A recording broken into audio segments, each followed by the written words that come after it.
Hi, I'm Dr. Sharanya, a medical graduate and a certified physician with a master's in public health and also a master's in functional medicine and bioidentical hormonal replacement therapy. I have always believed that health is more than medicine. It's about resilience, mindset, and the human stories behind every journey. Welcome to Beyond Limits. This podcast brings you conversation with experts, change makers, and everyday people who have pushed boundaries in health, life, and science. From breaking barriers in medicine and science to redefining wellness and uncovering the untold stories of grit. Beyond Limits is about thinking bigger, living longer, and going beyond what people believe is possible. And if you'd like to work with me on a one-on-one or book a consultation with me, you can reach out via the link in the description at the email therealsharanya@gmail.com. It is TheRealSharanya@gmail.com. Let's go beyond limits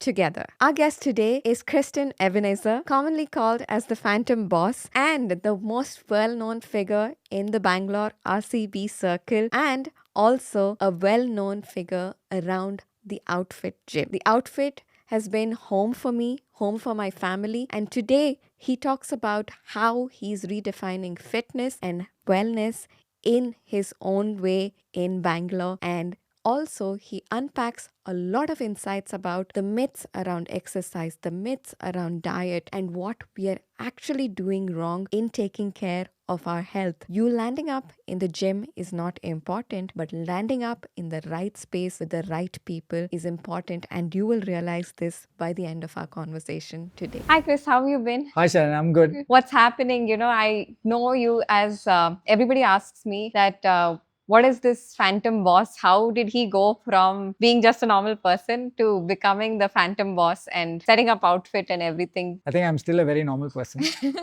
The term was coined by a friend of mine because the workouts, the first time I came out with the Phantom workout was very much mentally taxing than physically. Yeah. And for me, as a philosophy, in the exercise space, it's more mental than physical. Yeah. If your mind can achieve it, your body will automatically follow. And that's how it all started because I believe in mental toughness more than physical toughness. So my friend kind of coined that term as Phantom Boss because, out of that character, Phantom, he has a lot of mental powers.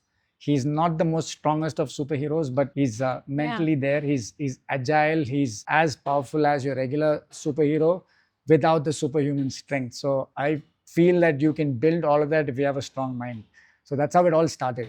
Right. Yeah. True story. I was a big fan of, the Phantom candy cigarettes. Yeah. Yeah. So I used to, name my workouts out of that cigarette candy, and Phantom workout stuck. And then there was a philosophy behind that Phantom for all, the good things he stands for. And then my friend one day just randomly started calling me Phantom Boss, and it stuck. Yeah. That's nice because it's such a catchy phrase. Yeah. And what you told me just now was it's not about just physical, but it's about mental well-being, and we also use the word agile, which I think most people training in their fitness journeys forget.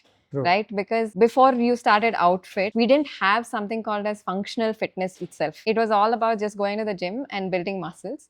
And to not sound corny, but it was just about building biceps. True. Yeah. Because see, we grew up seeing our superheroes and our heroes on screen. And the only thing that we could realistically achieve was the bicep muscle. So all of us only started, doing bicep curls because that was easier to build. We didn't know how to build a six-pack. Yeah. Nor we had that kind of knowledge to know what to eat and what kind of workouts to do to achieve that physique. At least when I was growing up, there was no Google or YouTube for us to get ready-made information, right? So we saw all these Arnolds and Rockies and Rambos, doing their thing on screen. And the closest that I could come to getting some sort of that muscle was in the bicep.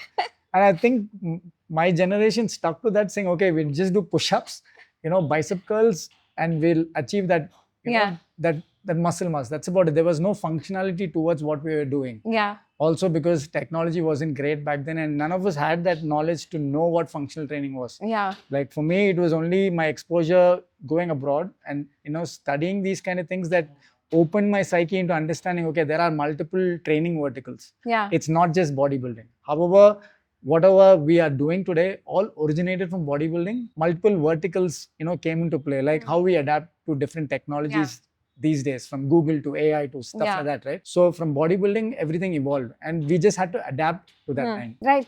It's so nice that you said that we evolved from bodybuilding, right? Because normally when you would go to any Gold's Gym also 10 years back, they would have aerobics as their main class. Gym would be like only men would be there in the gym. And then they would have like spin class and so many other things, wherein mostly it would be like female predominant, right? How did you come up with outfit in that scenario? So good question. So like I said, I was in Singapore, and at that time, this new workout regime called CrossFit came into play. Yeah. And it was, taking over the fitness industry by a storm, like how pickleball is right now. Yeah. Pickleball has been there for at least a decade, and now it's getting that kind of hype. So CrossFit had that hype at that time, and me from a bodybuilding background going into Singapore and seeing these guys do this fun thing where people came together as one community, supported each other, which I've never seen, especially in India, right? Like everybody's competing against each other in this industry. Whereas there, people came together to support somebody to finish a workout or do a workout together, and they stood for all the right things, and that kind of opened my eyes, saying, okay, there's this thing called CrossFit. Why aren't we doing that in India? And then I searched, and I found out that there are a few spaces in India that are doing so-called CrossFit workouts at that time. Yeah. And when I went and tried that out, it was not CrossFit. It was tailored to an Indian physical level with the brand name CrossFit, which I didn't enjoy much. And then since I was working at a CrossFit gym, me and my partners tried to find out a middle ground where we could help people get fit, avoid injuries, because a lot of injuries were happening at the CrossFit boxes at that time, because the people doing those workouts were not programmed for it, were not ready for it. So we knew that if we could help people work out without getting injured, at the same time helping them be productive at work or at life in general, moving better, moving pain-free, we have a business that can be a hit. And that's how we started Outfit. Also, we wanted to keep the price points at a much more affordable point, because at that point CrossFit was only for a certain level of people who can afford say 40K or 50K a year. So we kind of hit that sweet spot where we were affordable. People liked chilling with us, working out with us. We were a fun group of guys who started a brand that we completely believe in, and we were living and breathing that brand. And it was hard for others in that city at that time to compete against us. Yeah. Like you said, no, it's so much like a family. Like I used to work out at Outfit, but at a different branch. My brother used to go, my brother's friends used to go. Like it was all like a bunch of youngsters, right? And it was so much fun because it didn't feel like a gym class. Correct. It didn't feel like there were instructors instructing us, but it felt like you're meeting a bunch of friends, but you're also going to go work out. Correct. And I think the most important thing that you pointed out was it was built by you guys. It was not like a corporation, like a gym, like a Gold's Gym or a certain gym wherein the founders weren't there on the floor. So how is that like, that whole initial start of journey? And so like you said, right, I've known guys who I've seen from who are 18, 19-year-olds to now they're all in their 30s, and I've seen them grow, be it in their career, in their fitness journey. A lot of people who worked out with us have their own gyms now, right? And that's a big accomplishment itself. And we played a small role in each of their lives, be it, in fitness or just like, keeping them motivated. And one thing that we made sure was that nobody felt left out when they joined an outfit, right? So like this, we made it clear from day one, because me and my partner, we still go to multiple gyms to work out, like maybe in India or abroad or different states. There's a sense of hostility there. You don't feel like you belong there. Whereas when you walk into an outfit, you're immediately greeted like you're one of the family members, because there is no differences. There's no rich, poor, I'm better than you, I lift more than you. There's no egos here. The only egos you have to deal with is our stupid jokes that we keep cracking in the gym, and it's us, because the place resonates our attitudes. That is, me and Josefa's attitudes are always chill, laid back. We want to have fun because we want to enjoy what we do. Money is secondary. And that is something we established right from, the day we started, because it was all about fun. It's all about, people coming from different walks in life. We also want to understand that, boss, you're here for an hour, right? You're under my roof. My job is to make sure your fitness level is sorted. At the same time, you might be battling depression at home. You might have fought with your wife. You might have some, issues with money, whatever. with all that frustration, you still took time to come to the gym. That 1 hour, I want you to have a sense of belonging. Yeah. I don't want you to constantly think about the burden that's over your shoulder or the troubles that you're going through. I want to make sure you belong here. I think that is what made the difference, because guys used to come to the gym, girls used to come to the gym. They started living in the gym. Yeah. They usually come, they'll, work out, chill with, the rest of the members, and the community kept on growing. And with that, that's also one of the sad part, because as we age, right, a brand also needs to grow. We need to progress, and slowly we started coming out of that group class scenarios, and we needed to start providing for our families, and individual priorities take place. You're not there in every facility. Although we grew too fast, we had multiple facilities. It's physically not possible for you to be there in every gym. So we had to find coaches that could represent us, like who are like us. Some clicked, some did not click. So that's a challenge we still face, because people go to the outfit and they look at, the olden days where there was a Chris and a Huzi there, and now people are having fun. And now that there are different set of coaches. However, they're equally good, but then everybody brings in a different energy. So that's a challenge that, we've constantly encountered, and it's still a challenge for us to, because the coaches that are dependent on us, the coaches that are part of the brand, and they own individual facilities of the brand outfit, right, constantly ask us, saying, members are asking for you, members want to train with you. And we constantly tell them that, boss, we've done that for 10 years, and it's time for us also to progress. We have multiple projects coming in play. We need to give that part of the business some importance as well, and they seem to understand it. But we also make sure, there are group activities and events that we are a part of, and we still try to keep the community alive. It's going to be a battle, and constantly, the coaches who are now handling the different branches are stepping up, and we can proudly say that they're trying to replicate what me and Huzi built. So let's see, another 5-10 years down the line, we'll know. Great. So it's brilliant, I used to love working out at Outfit, and now for various reasons, working out closer to workplaces now, because life's happened, like just how you said. But I think you're still in the hearts of Bangaloreans, because you guys train the RCB team, right? How did that opportunity happen, and what is that like? Because training with Virat, not training with Virat, and the entire team, how was that? I think this news kind of got publicized in all the wrong scenarios, or I think it just kind of bombarded in a different way. We partnered up with RCB as a fitness consultant, or in a fitness vertical.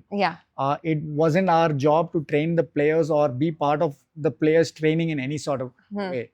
Right, so we came up with a fitness vertical, provide programs to help the RCB community. Because when RCB approached us, we are known for a community and building, that kind of bond with, people who wanted to stay fit, feel motivated, and take fitness and health very seriously. And when RCB approached us, they wanted us just to build a program that could cater to all of that. At the same time, taking community into the highlight of the entire conversation was building a community of like-minded individuals, staying fit, focusing on health and wellness, because RCB is always about building that bond between their fans and the brand. So that's how we partnered up with RCB as fitness consultants. We rolled out over 1,000 episodes of workout videos on YouTube. We started an app together where we are completely end-to-end programming for people who want to build muscle, want to lose weight, want to focus on nutrition, to even gotten the players involved with coming up with their own workout routine, which me and Huzi programmed and shot and sold these programs on the app. So in terms of training the players, we haven't, although my partner trains the women's team. But we had nothing to do with a Virat's training or an ABD's training. I don't know how that word got out and kind of built it up from there.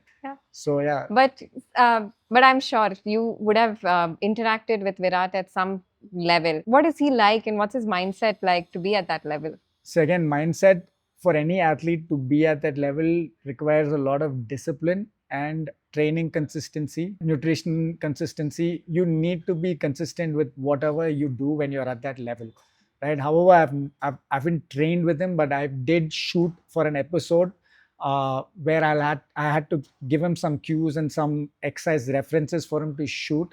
The way he conducted himself, his professionalism was by far the best in the business. Even for a guy of that stature, if you find some flaws in his form or something and you tell him, okay, I need it like this is how it's supposed to be, he listens and gets it done, right? However, training multiple athletes, and when you're at that level, right, it's very easy for anybody to look at that person and find faults, be it in his fitness or be it in his exercise or technique, form, whatsoever. But it takes a lot of effort to be at that level. It's very easy for us to sit here and judge and pass comments, but for somebody to constantly maintain that standard time in, time out again, at an age where you're past your 30, we know how it is to perform at that level and to maintain that fitness standard at that level. And that's it's a different ball game altogether. I think he single-handedly changed the roadmap for upcoming athletes to take up fitness very, very seriously. I think that's so important because, again, however elite of an athlete you are, and if you're not going to focus on your fitness, I think your journey just gets cut short abruptly. I mean, there are two ways to it because, there are multiple forums that discuss the same issue, right? Because, see, I like Virat because he single-handedly put Olympic lifting on the map for India, right? I was doing Olympic lifting before anybody that I knew even knew that was a sport. Because whenever I was doing a clean or a snatch, people used to criticize me saying that's dangerous, don't do that. There are gyms which banned me from not doing it. Virat comes and does it, you see every youngster picking up the weights and doing it, right? Here's the drawback, right? He's got a coach. He knows what he's doing. He's got a trainer who advised him on why he's doing that exercise and how is that going to benefit him for his sport. Whereas a lot of individuals who are playing that sport has no idea about what it does to you. They get into it, they get injured. They go to trainers who are not certified, but look at YouTube videos of Virat doing a certain exercise, make them do it, get injured. Second, there's even a video from Virendra Sehwag from back in the day who is saying, we never saw Javagal Srinath or a Sachin Tendulkar do a clean or a snatch, but they still played at the level, right? They still performed at that level. They were not as fit as a Virat or, say a Shubman Gill or anybody for that matter who are playing in the current squad, but they still perform. Right? Back in the day, it was all about skill. The training wasn't as much as what we are doing right now. So people do not understand that. They either focus on skill or they focus on strength and power and exercise and fitness and lifestyle. So as we grow older, the sport's also evolving. So when the sport's evolving, you have multiple leagues, multiple formats. Your body is going through the grind day in, day out. So each and every individual should analyze that and take that precautionary measures for them to make sure they perform at the highest level without having to face any injuries. You don't have to be gifted. You don't have to be super talented or lift heavy weights or do the fancy fluff stuff, or for that matter, copy a Virat Kohli's workout. That might not be your jam. Your jam might be just running sprints and doing some core workout and stuff like that and still perform. They need to understand that. I think this is so important. Because number one, what happens is most people don't understand this part of it and they think, I just want to be a Virat Kohli. They don't understand what is my base level of fitness, where do I want to get at, and how many hours do I want to play, or how many months or years do I want to play. And I think all of this put together dictates how you want to really prep yourself for that training, right?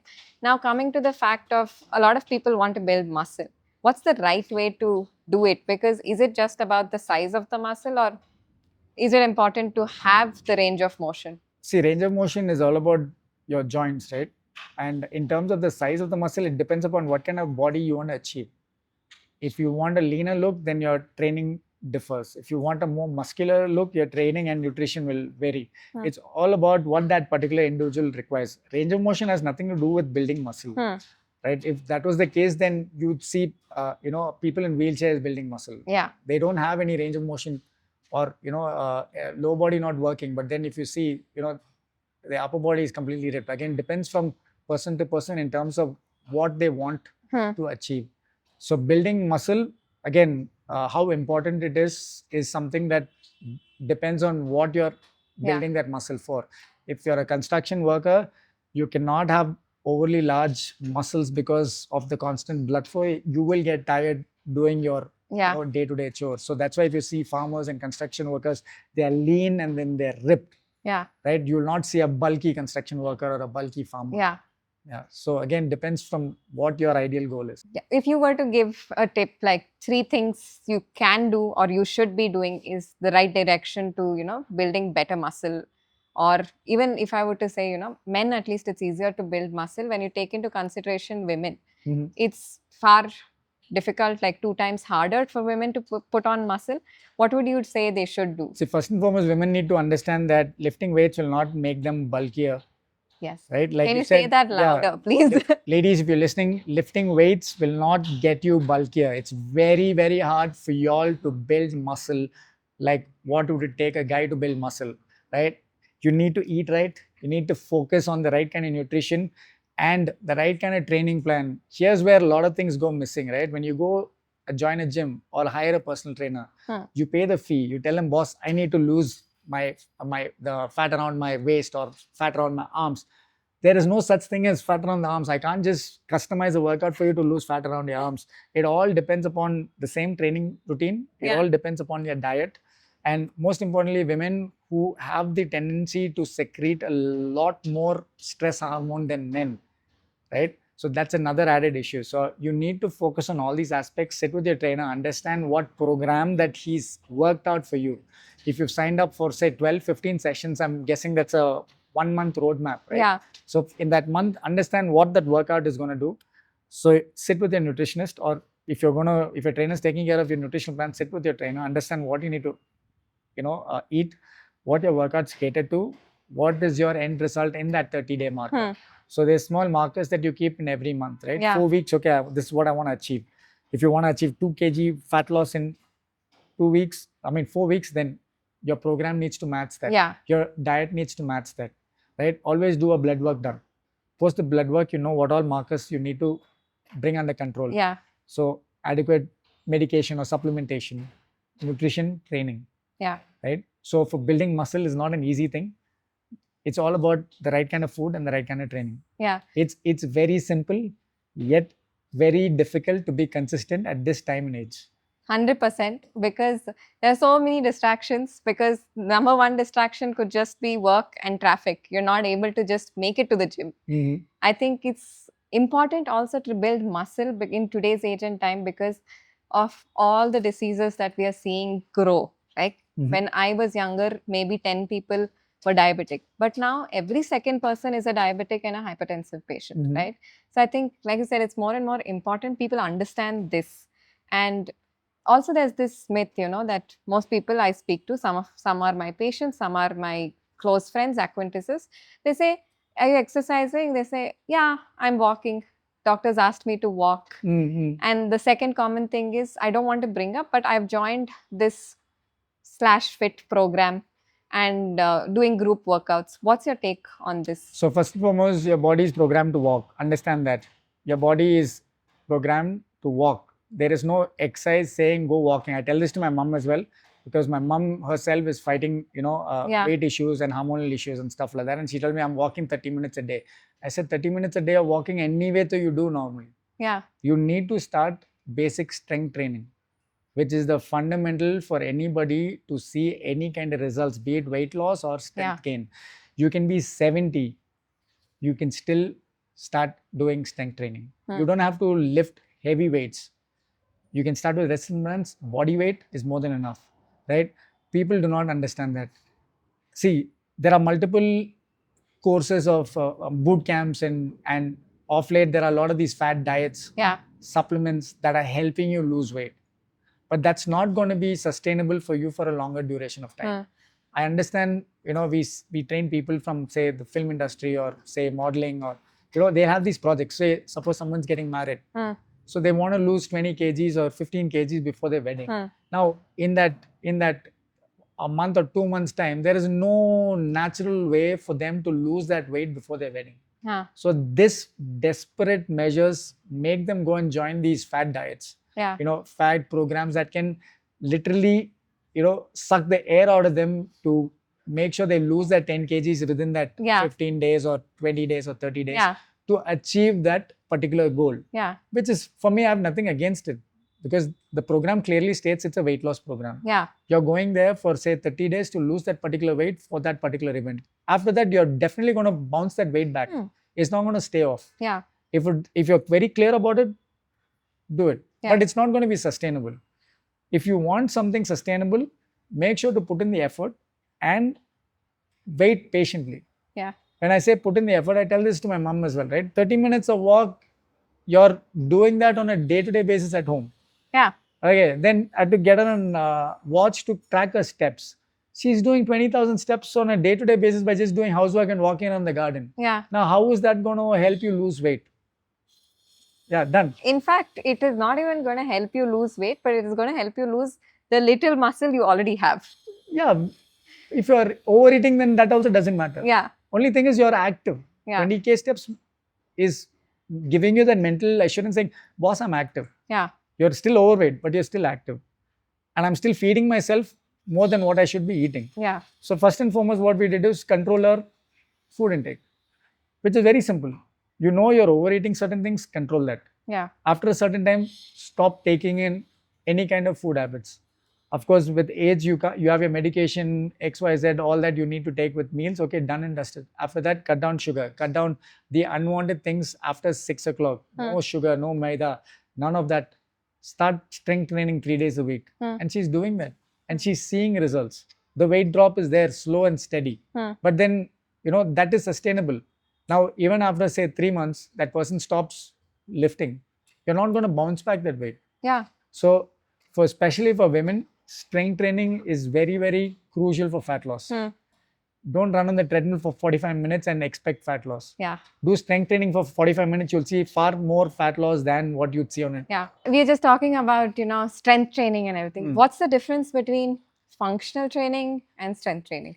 So, functional training is basically mimic movement patterns in terms of, say, lifting something from the ground to putting something overhead. Yeah. Right? All the functional movements that you do in a day-to-day life. Right. Like what I said, like maybe carrying a bubble top to fill the water can, putting something on your masala cabinet. Yeah. Giving an example. Could be a bag of rice to carry and put it overhead. Yeah. These are all regular functional movements that you do at home, which we mimic in the gym. Right? So what happens when you start doing these kind of activities in the gym, focusing on that range of motion, building that muscle, knowing how to activate your core, helps you move effortlessly at home or at work, doing things which you normally do, but at a with better form, without any pain, without any hassle. And at the same time, the strength training is what is going to help you move better. At work or in life in general. So when I say functional training, it is part of strength training. Of course, you do lift weights. You focus on movements that you're constantly going to be doing on a day-to-day basis. Right. Which does not mean I'm going to make you just walk up and down, climbing up the stairs, which requires you to have strong legs. Yeah. Right now, with age on your side, you can climb up the stairs 100 times, not feel a thing. But imagine if a person who was in the 50s and 60s climbing 2 flights of stairs, right? Yeah. Now, how do I help them? Start focusing on strengthening their legs. Now, simple thing, right? You will easily carry a 10 kg sack of rice and put it on the shelf. Now, will you let your mother carry a 10 kg sack of rice and put it on the head? Yeah. Right? But for them also, it's very important to focus on that aspect of strengthening because, most of the parents, they do not want help from the kids. Yes. Right? Even then, if they know they can't carry that, they will not ask you. They'll still try to act all cool by carrying it. Yes. Yeah, this is what we want to make sure they do all of these things effortlessly, move pain-free. Yeah. So functionality is key. So you were just saying about old people and being functional and all of that, right? Yeah. Now, do you have people who come to you or, usually you'll have a consult before somebody joins the gym and everything. What are some of the absurd requests that people have for you when they are joining the program? I don't care what. I need to lose 10 kgs by this month. Constant. Second is, I want to reduce my bum. And I'm like, okay, how much time? No, as soon as possible. I want to reduce my bum. They'll have every issue in their body, okay, but they'll want to reduce their bum. Or some people will be really skinny. They're like, I want to build my bum. Common request. And the weirdest one is, listen, I'm very lazy. Waking up in the morning is a task for me. I can't eat clean because I get very carried away because every weekend my friends are all, going out. We like to drink, but I want to build 6-pack. Yeah. So What do you want to tell them? I'm very rude at times. So people know that. So I give them the reality check and tell them, when you want to commit, you come back. Because I make it very clear to tell them that, you can want 100 things, Yeah. right? But with your current situation, if you're not going to meet me halfway, there's no way you'll achieve even 10% of what you want. And for me, this is my bread and butter. I don't want to sugarcoat things and make money out of it. Yeah. And I enjoy what I do.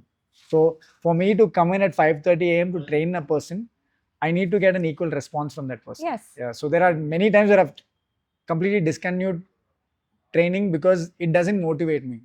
Like you said, me and my partner, we started this not to make money. We started this so we have a space to work out. Right. So now when somebody wants to come and train and see results, we want to make sure they're equally motivated. Yeah. I will push you, I will motivate you, but meet me halfway. Yeah. I think that's a fair ask. Yes. Because if that's not happening, then you cannot go and move their muscles for them. Exactly.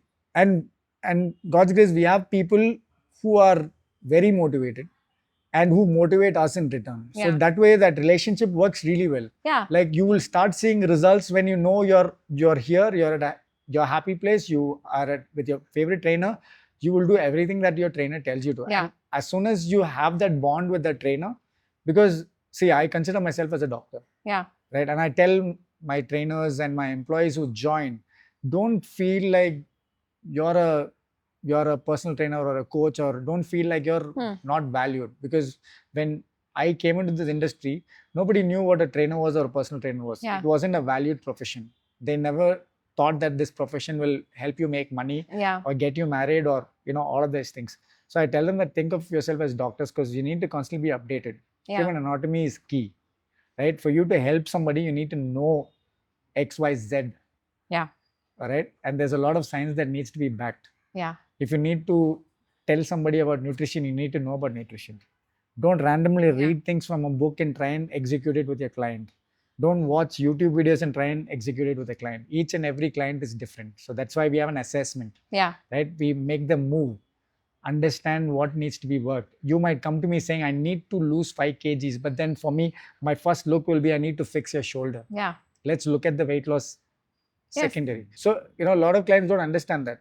And because they don't want to give that time to just focus on adjusting the shoulder or hip, but rather focusing on weight loss or, on other things. It's so rightly what you said, right? I would rather consider it in a different way. That is, whatever points you said, these are the things that one should actually look out for before they pick a trainer. Does my trainer know all of these aspects? Are they capable of actually training me? Because what happens is, a lot of the times, even today, we see injuries that happen in the gym because the trainer was not well equipped. You might have made the effort of going to the trainer and choosing to personal train and choosing to do, but I go to a outside gym and now I see so many people training in the wrong form. And I have this knowledge of form only because I started off my fitness journey learning from outfit, right? I see so many people doing deadlifts with the worst forms possible, and I really want to go tell them, just stop doing it. Yeah, I know what you mean. Yeah. So I think that's very, very important to converse with your coach and understand that, okay, do you know what I want? Are you able to assess me and not just take my goals for it and tell me that, yes, this can be possible? Because it might as well not be possible, just like what you said, right? So with that being said, now, like a lot of gym trainers, I would use the blanket word for it, sorry for it, but they all suggest diets to their clients, diets to their, customers or whatever. But if you were to, given a diet for your client, what would that be like? What is the importance of diet? We give our diets to clients provided that could help them for that particular phase. Right. Right. If you're not a nutritionist or you have no knowledge about nutrition, I would recommend people to not suggest diets. Yeah. Right. However, us being in the industry for so long and done a few courses in nutrition and stuff like that, we have a fair knowledge on what diet. Is it? Yeah. And what can work, what cannot work. But in terms of basic nutritional plan for a person to be consistent is very easy. I think with your experience and the amount of knowledge we've shared in our circle, I can suggest diet nutrition plans for a person starting out to lose weight or to build muscle or to be consistent. So these are the kind of diets that I am pro in terms of helping out people. Yeah. But when you come to me saying I need to lose 10 kgs and I have X amount of time, there are diets for that as well. I'm not going to lie. And I'm aware of those diets because it's not an open secret. Like it's openly available everywhere. But for me, to make sure you execute that diet in a safe way and come out of it the safe way is something that I will help you. Yeah. Right? Like I said, these diets, right? There are diets like, I've had people lose up to 10 kgs in 2 weeks. Possible because that particular project required that person to lose 10 kgs in 2 weeks. But also, it is up to me to make sure he gets out of the diet in a right way, so that he does not start loading in of all the weight that he's put. Or whatever weight he's lost, he shouldn't put that back within the next 2-3 days. So again, depends on if say you come to me and saying, listen, I want to lose 5 kgs. You can lose 5 kgs in 3 days also. There's a diet for that. And you can lose 10 kgs in 3 days also. There's a diet for that. And it's readily available on YouTube and stuff. But I'm going to tell you what is safe, what is not safe. Right? Now, if you want to lose water, of course, 3 days, whatever you lose is mostly going to be water. If you want to lose fat, it's going to definitely take you 3 weeks or 4 weeks to lose that kind of weight, provided you're willing to put that kind of effort into training. What I'd like to say is keep things simple. Right? Don't overcomplicate it. If you're 80 kgs, your intake of food is more than your expenditure of energy, then control that intake of food. Let the expenditure be more. You will gradually start dropping weight. Can you give me like a sample of what like a normal diet could look like for someone who's looking to get fitter? Okay. Or for someone who's looking to get leaner? I wouldn't say weight loss. Okay. I'm saying leaner and fitter. Okay. And maybe at some point look at weight loss. What should that diet look like? Very simple. Your protein intake needs to be higher because it helps you with your metabolism. Your carb intake needs to be moderate because that gives you that energy and also helps your brain function a lot more better than you depriving yourself of carbs, and also the added amount of fat to fuel that energy. Right? So stick to something that is on this parameters. Keep your protein intake at an all-time high because see, protein, you can eat a lot of protein and still feel less full. And the carbs, it pulls in a lot of water compared to your protein. So carbs tend to, get you full faster, right? And carbs are the main source of energy. Protein is not going to give you that fire like what carbs does. Same thing with fat as well. So make sure your protein is high for you to build muscle, so your metabolism is reset at a faster pace. Your carbs to get you through the day, lifting weights or whatever it is, with your cognitive functions working at all the time, and good amount of fat. Yeah. Can you, if you were to put a plate together of a good balanced meal for a person who's 80 kilos, what would those portions look like? So if it's if the person is a vegetarian, I'll start with the vegetarian first. Maybe a lot of paneer and tofu. A lot of vegetables, Can you put it in like fiber. Grams so that somebody who's... Grams would be harder to suggest. So maybe I'm guessing about 150 to 200 grams of paneer or chicken breast, because chicken breast has less fat in it. 200 grams of chicken breast grilled or in a curry format with less oil and mildly seasoned. Maybe paneer burji or any kind of paneer or tofu items. And probably another 150-200 grams of high fiber vegetables. Could be as simple as I would suggest sweet potatoes, or you can stick to carrots and broccoli and your basic palya at home. Right? And if it's chapatis, maybe 2 or 3 chapatis. 1 cup of rice would be about another 150 grams. Maybe 1 katori of dal, which will be another 150 ml. Maybe some buttermilk or curd, good probiotic for your system. That's about it. I think that's fairly simple, no? And that's a lot of food, by the way. Yeah, that's a lot. Like for somebody to eat that much, I think it's a lot of food. Yeah. And still people consider that, rice is missing in my plate. True. See, when you go to a restaurant, right, you order, say, a bowl of chicken curry. Each piece of the chicken is easily about 35 grams curry cut. So in a bowl of chicken, you'll have 5 pieces minimum. So that's what, 150 grams of chicken anyway you're ordering from outside. Add another 50 grams extra. Cut down the masala. Cut down the oil. Rice. You guys get, when you order a rice from any restaurant, that's a 1500 ml container of rice. Yeah. 1500 ml container of rice. Your gravy comes in a 500 ml tub, right? Then when you order, say, a paneer masala, whatever, that again comes in a 500 ml tub. Yes. If you are sitting and eating that by yourself, that's obesity. So think of it this way: small cup, yeah. 150 ml to 200 ml of cup, fill that with rice. That is good enough for you guys for the energy. Yeah. Right? Add other source of energy like your nuts, your cashews, your almonds, your walnuts, your pistachios. Not the fried ones or the salted ones. Stick to the unsalted or roasted ones, not fried ones. All right. Add good amount of fat. And when I say nuts, I have people who can binge through 200 grams or 300 grams of peanuts or cashew nuts just like that. 6 to 7 almonds or cashew nuts a day is done. Yeah.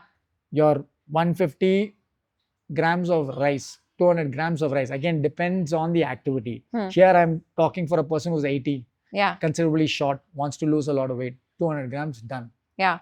Right? Increase your chicken intake or your protein intake, 200 to 250 grams. Start by eating your protein first, vegetables next, finish the rice after, if you're still hungry. And always make sure you're not eating till here, only till here. Yeah. That's it. I think that's a very good takeaway, because I think most people, they call themselves foodies and they will not eat the protein, but they binge on the gravies and the rice and that's it. And then they say that I've eaten a good meal. And more so, I think the biggest paradox is they will tell me that I'm eating at home and still not losing weight. Yeah, I'll give you a simple example. When even I'm a foodie, okay, I love to eat. But the biggest difference is that when you watch people eat, right, the fastest eaters don't really chew their food as much as they're supposed to chew. Yeah. Right from when we're growing up as kids, right, parents used to tell us, chew your food 21 times. Yeah. Right? There's a reason beyond it, because the food needs to be broken down and swallowed so it can digest faster. Yeah. Before we chew the food, we go in for the second serving. So take your time to eat your food. We all live in this fast food world right now, where our lunch break is 30 minutes. Yeah. And we finish our food in 5 minutes. Half the time we are in front of the screen, we are eating. We have no control over the food we're eating. If the movie is entertaining, our food becomes entertaining. If the movie is sad, we immediately finish fast and go to work. So that's our escape for us. If 30 minutes is your time for lunch, keep that 30 minutes for lunch. Eat and chew every morsel of food. Don't go for the second serving until and unless you're completely swallowed the first serving.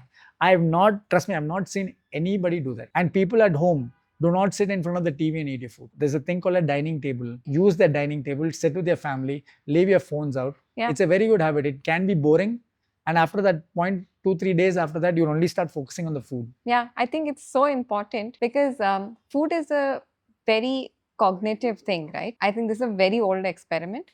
But it started off with this experiment wherein there were two dogs. One dog was stimulated by ringing the bell, that it is time to eat food.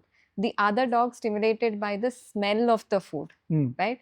In both the cases, it was seen that, there was stimulation of, your hydrochloric acid in the stomach. In number one, it started with stimulation of saliva itself. So I think when you're watching something, your body forgets to do these functions. So at the same time, you're not able to digest well and you're not able to absorb those things. So I think this is some great advice. And it's such a needed thing that nowadays people have converted their dining tables towards the TV. Exactly. Yeah. I think it should stop, because today we are living in a world where the food quality isn't great. And now if you're already impairing your brain, like you said, it's almost equal to better not eat. True.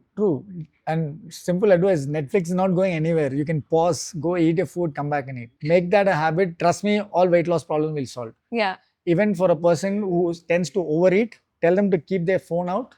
Go home, eat what is there at home, but control the portions. Yeah. Because when you go to a nutritionist, they're going to give you a 10-page diet format, which you'll need 3 cooks to sit and prepare that food for you. Yeah. But when you're at home, your mom and dad are not going to sit and cook a fancy 10-course meal. Yeah. Right? We have the privilege of ordering from Swiggy. Like me personally, when I order from Swiggy, right, it'll just not be one starter. Yeah. It'll not be one main course. If me and my partner are ordering, there'll be 2 starters, 2 main course. We want to experiment everything. But do you get the same amount at home? No. There'll be one non-veg or veg, one palya, one rice. Make do with what you have. If you still don't like what is at home, then you order. Yeah, I think that's a fair advice, and it's a fair thing to do, because it's not like every day you need fancy food every day. I think if you're having a goal that you want to be healthy, you want to be fit, some sacrifice has to be made at some point. True. Right? Now, with that being said, there's a lot of positive news, but also a lot of negative news about supplements. Should one take protein supplements? Should one not take these protein supplements? What's your take on it? So the take is on the tag supplements, right? You're taking supplements because you're supplementing it with other sources, since you cannot get the real source. Now, I take whey protein because I do not get that kind of protein from your regular source. And for me, work is, my schedule is very erratic, that I don't have time to go eat that 200 grams or 300 grams of chicken. What I'll do is I'll have a 2 scoops of whey protein with water. So whey protein is completely legal. Again, buy from a trusted source which is FDA approved, which has all the right markers saying that this product is legit. I would also recommend people who are aging in their 70s to start taking a whey protein, start taking creatine. Yeah. Right now, creatine is going to boom because people are slowly starting to understand the essence of creatine. It's a very underrated supplement, which is not only great for, building muscle or losing fat, but also cognitive functioning.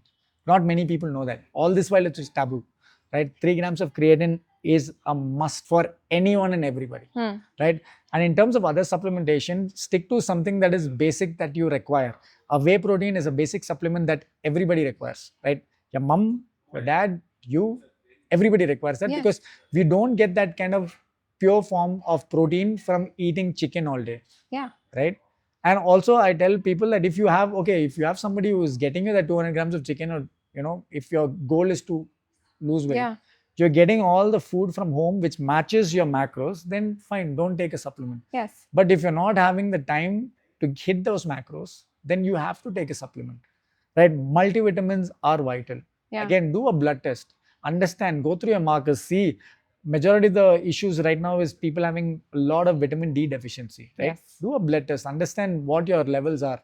Go to a doctor, they'll suggest you, okay, take X, Y, Z, you need a multivitamin, you need a vitamin D, you need vitamin C, you take a multivitamin. People over 40 start taking multivitamins, because that's post that is when your decline starts. So take care of your health, right? Fish oil is very good.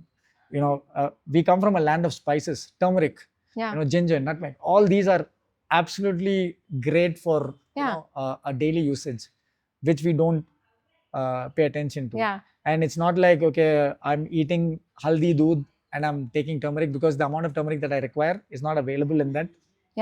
I think it's so important, because the bioavailability of that supplement should be able to be utilized by our body. Correct. Yeah. So as long as it's not available in the natural form, please go ahead, buy your supplementation from a proper source. Nothing like it. So there's a big difference between supplements and steroids. Right. Now, when I get into steroids, if weight loss, there are multiple drugs that are doing the rounds. If you will see like half of Bollywood and Hollywood on that drug right now. Now that's a drug. Right. Now, I wouldn't advise you using that unless and until you're prescribed to use it. Because you're under a medical condition. Right. But whey protein, go for it. Creatine, go for it. Take electrolytes. Electrolytes were always there. Now suddenly everybody's taking electrolytes. I think it's so important, to take salts, because salts are what are important for our body and regular functioning and everything. And then I just want you to tell me about this. There are some old timers who believe this. Okay, the more you sweat, your workout has been better. Sweat and workout has nothing to do. I know clients who will not break a sweat, but they would have had a great workout. It has multiple factors. As simple as maybe the person is not drinking adequate amount of water, or maybe that person is just not the type who sweats too much. So you can't really judge a workout based on the amount of sweat that person. You can't really base the workout or the person in terms of their sweat or calories burnt in terms of their sweat, right? Again, guys, like stop believing the calories that your watch shows you. It's not true. It's an algorithm. It works on movement. So if you're thinking you're burning 300 calories, sorry to disappoint you, you're not burning 300 calories. Yeah, so you're wearing 2 watches, right? Yeah, so I wear a Apple Watch and I wear a Whoop. Yeah, so what do you say about the metrics on both of them? So again, I wear these for 2 different purposes. So this I track my sleep and recovery. This I track my steps, my calories and stuff like that. Also, it kind of gamifies my day.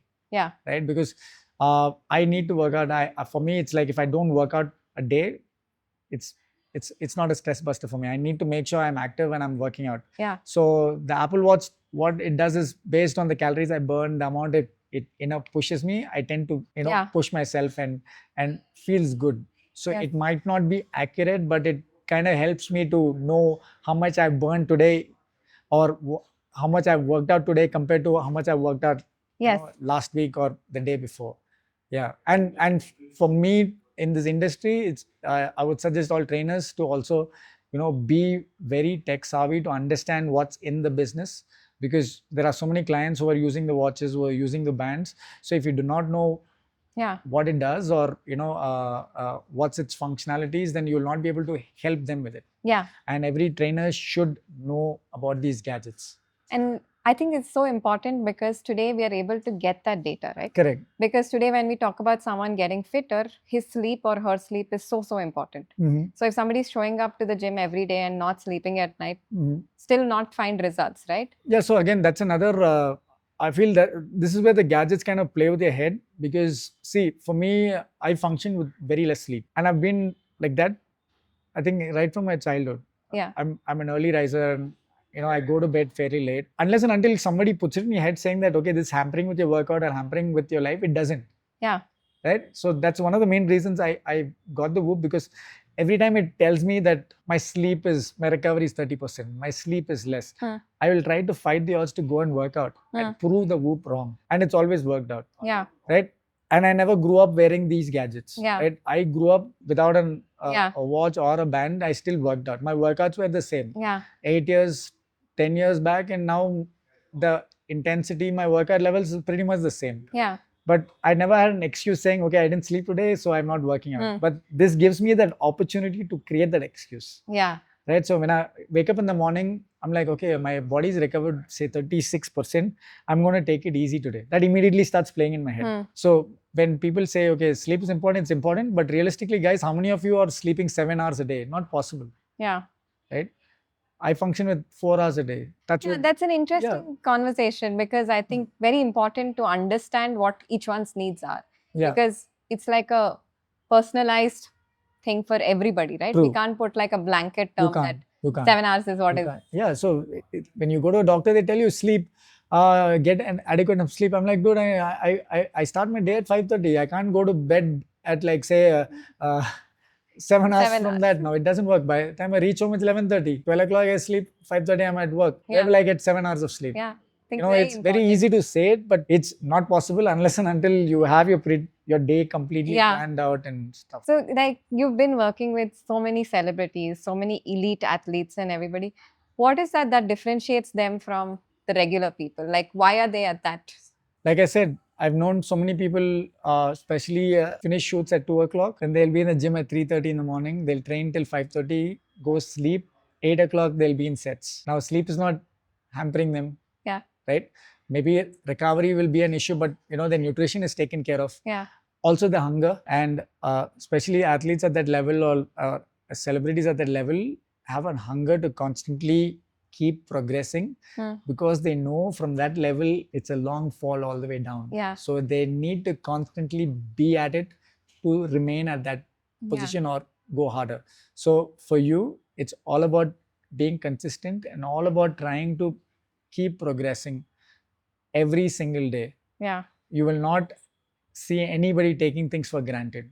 Like the guys who take things for granted are never there. Yeah, I think that's so right, because the effort each one puts into their health is what will show translatively, right? Because if you are not putting in the work, then you really can't expect them to see it. True. Because I keep hearing stories about Shah Rukh Khan. I'm like, for an actor who's achieved on that level, he can take a week off and chill. Yeah. But then having a broken arm, shooting, coming back and still training after a long day's hour, and getting 2 hours of sleep and functioning again the next day, back and forth. And it's just not one day. It's been like decades of doing that is what keeps him at that level. Yeah, I think very rightly said. And have you had like transformative journeys for people who have worked out with you at Outfit, and how have you seen them transform? See, one thing that I've failed to do in the last 10, 12 years, because I wasn't very tech savvy back then, so we never really documented much of the transformations. But I can probably say I've done over 1,000 transformations, and I came up with this 21-day transformation program called Phantom. Yeah. Right, and Phantom, every batch used to have 20 to 30 people, and each of them had a successful transformation. Yeah. But like I think I was just too caught up with work that we never really documented it and put that story across. And I'll give you a simple example. Like, I've had people come take part in Phantom who never run more than a kilometer in their lives, including a 17-year-old kid. End of the 21 days, all of them successfully completed a 21K marathon. Wow. In decent time. When I say decent time, in qualifying times where you won't be disqualified. Yeah. Right. So that's a big achievement itself. Yeah. And we've done that for decades. Yeah. And unfortunately, we never documented it. We do have footages of that here and there, but we never really actively went out on Instagram or Facebook. At that time, Facebook was huge, did any kind of marketing, because whatever worked for us was through word of mouth. Yeah. Right. So like, even like you were in the Outfit, right? Yeah. We never marketed Outfit. Like, yeah. people were talking about Outfit, so you came to Outfit. Yeah. People are talking about Outfit, so your brother came to Outfit. Like, that circle grew because of word of mouth. Yeah. So, because I remember very, very frequently, I also did the Phantom program, and this you program. did? Okay. Yeah. This program was, it used to happen 5:30 a.m. Correct. I don't know if that is the same timing it happens now, or if... So we keep shifting timings. Although we haven't done Phantom in a while. Okay. Yeah. Yeah, so I started off that time because I didn't want to lose weight, but I wanted to accelerate my fitness journey from where I was to where I wanted to be. But it was such a crucial thing because that waking up early was such a huge shift to most of the day, right? And also I have seen journeys. Like, there's this person, I don't want to bring up names, but he was obese and he already had like 2 cardiac stents placed. And he's still working out with us. Yeah, he's still working out with you. I think Mitesh. Yeah. So today, if you see him, he's ripped. He has like a 6-pack and he runs marathons, and he was nowhere close to what he was. Correct. So can you tell me a little bit about what actually this is for people who are struggling now? See, like I said, it's all about how bad you want these things, right? You're here for an hour. The rest of the time, it's by yourself. Yeah. You can be tempted into eating a chocolate, or you can be, focused on what you want to eat that particular day as per your plan. So the entire journey of your fitness, your health is in your hands. So like taking this person, for an example, is highly motivated because he valued life after having a heart attack. He realized this is not my time to go. Yeah. I need to take my life seriously. Quit drinking, quit smoking, quit all the things that were negative and affecting his life, and started focusing on working out. Yeah. He's done multiple marathons. He's one of our oldest members. Yeah. He travels from 20 kilometers away to come here early morning, work out, then has a day job, takes care of his family. It takes a lot of determination, a lot of courage to put your foot down, isolate yourself, be in that bubble to chase greatness. Yeah. Right? For him, he's in his late 40s.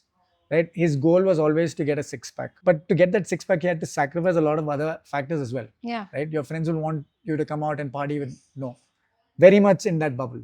So that finding that kind of focus in this generation is very hard because our life is full of distractions. Right? So like to be that consistent is, we still are in awe of him to be consistent with everything that he's doing, because for him, fitness is number one. Yeah.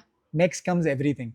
because he tells us that I want my children to be motivated seeing me. At my age, if I'm able to do all of these things and still compete with my children, then that's a big achievement for me. See, I think that's very good, because that's great, because today we want children to pick up sport. We want children to pick up movement. I'm saying movement with great density, because today childhood obesity is on the rise. True. Like, I hear some parents come to me and they say, "Ma'am, my child likes drinking juice, so we give him juice." What is this juice? I ask her, I was expecting maybe apple juice, carrot juice, or something. The juice the mother says is Oreo milkshake. And multiple of these Oreo milkshakes. He loves it, so we can't say no to it. So I think parents being role models, or older generation being role models, to say that this is the life. Life is beyond binging and all of that. What do you have to say? Like, how should people actually treat their bodies? Again, your body is a temple. So will you go and abuse yourself in a temple, or would you keep it like a shrine? Yeah. So that's the question that every person needs to, answer. Having said that, you live in a world where you have distractions, you have multiple things that you're open to. So enjoy life, all in moderation, but make sure that, your legs and joints are something that you've taken care of. Yeah. Because with you, when you're 20 and 30, you're not going to feel it. When you're 60, 70, 80, these are the only things that is going to carry you forward. So take care of them. Take care of your knees. Take care of your joints, because hip replacements, knee replacements are freaking painful. Yeah. And I see it with, the older generation of people, like my parents, and, that generation at 70, 80, they're still, active. They didn't have the kind of distractions that we had while growing up. And now looking at my son at his age, they're open to a lot of things, right? So make sure you channel them in the right way. Get them out.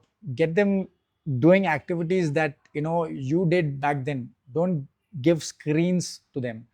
Single most distraction. Don't give your child a screen and try to buy time. Make sure they're eating whole foods, not packaged foods, right? See, when they grow older, fine. If you want to pick up a packet of Lay's or whatever is fine, understandable. Yeah. But educate them right away by eating them proper food. I would rather give my son hot chips, the chips from those stores outside, than a packet of Lay's. Because trust me, the hot chips is much more healthier.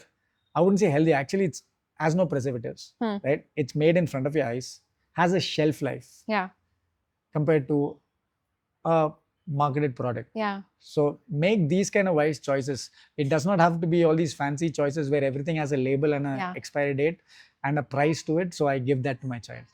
If there was some takeaway you want to give to the viewers as to what they should be doing and what they should not be doing, what would those be? Simple advice to each and every one of you is spend family time without your phones, without TV, and try to at least have dinner with your family 3 days a week. And trust me, that habit will help you build a lot more better things that will help you with your life. Yeah. Simple. Try it. It's the most hardest thing. I've tried it. Try and sit with your entire family on a dining table 3 days in a week. See if you can do it without your phone. Thank you, Chris. Welcome. I think it's been a great conversation about fitness, about diets, about everything that you've done so far. Thank you for taking the time out and actually giving those tips out. One more important tip, okay? You wouldn't need a gym if you take care of your nutrition. If you're going to be eating clean, going to be staying active, you don't have to come and slog it out in the gym. Of course, that's money losing from my pocket, but that's a valuable advice. Yeah. Thank you so much. Anytime. Thank you.